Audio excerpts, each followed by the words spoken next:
I don't like adulting. Well, I mean, it's okay. All right. Never mind. Don't watch it. Immediately.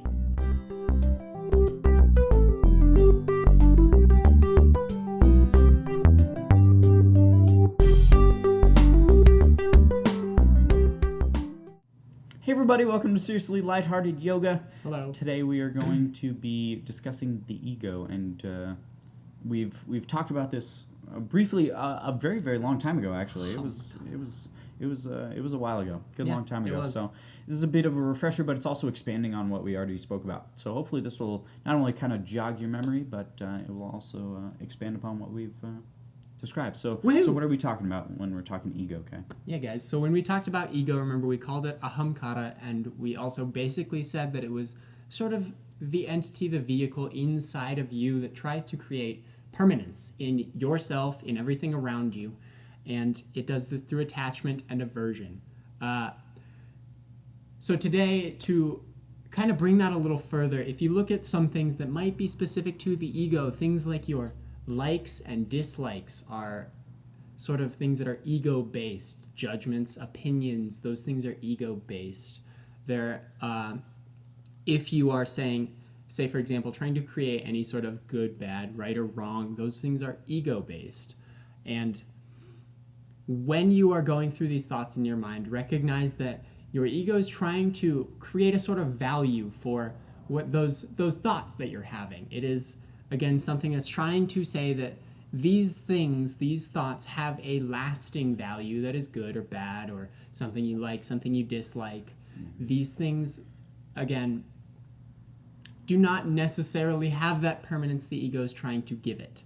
And when we recognize that in yoga, we begin to recognize how attached we become to things, remembering vairagya, that dispassion, that non-attachment that we are trying to bring into our practice so that we aren't pulled away by these likes and dislikes and brought back into illusion. So the ego, that vehicle of creating permanence, kind of pulls you back into illusion, which we talked about, the maya.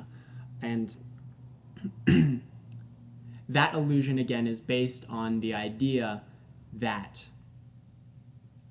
everything is sort of binary in nature, in a sense. And when we move past that and recognize that the unity of everything is a singular thing, in a sense, the idea is kind of different, but the unity is a singular thing, we move past that illusion. We see that, yes, it doesn't have to be good or bad. It can be somewhere in the middle, something that is not either of those, but still on the spectrum, in a sense. And just recognizing that your ego is always trying to create what it is, what it isn't. It's trying to set up that boundary between yourself and other.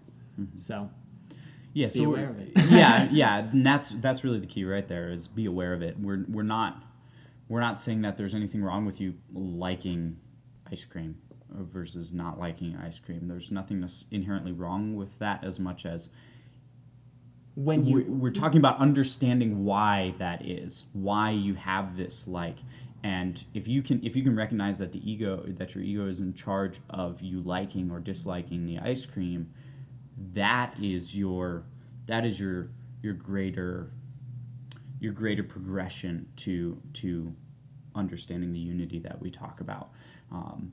You can't, like we've said many times, you can't have one without the other. You can't have non-attachment without attachment. Otherwise, there's nothing there. So, this is, frankly, a necessary part of, or an integral part of being human in a way, but it's about understanding how your ego is somewhat arbitrary and how it is giving you this juxtaposition. So it's about wrapping your mind around why you like or dislike, or understanding what is in charge of that, and being able to look at something new and move past that. So it's I didn't even tell him that.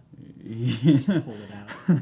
Yeah, it's so it's important to think about. Give it some thought. It's a little, I don't know if we described that necessarily really well, but if you have any questions, please feel free to let us know. Comment, send us an email, however you want to get in touch with us. Please feel free to do that, and just give it some thought. And try to wrap your head around that, and I guess give somebody a high five once you've wrapped your head around it, and see you guys tomorrow. You can give them a high five before too. Yeah, maybe during. See ya. Bye.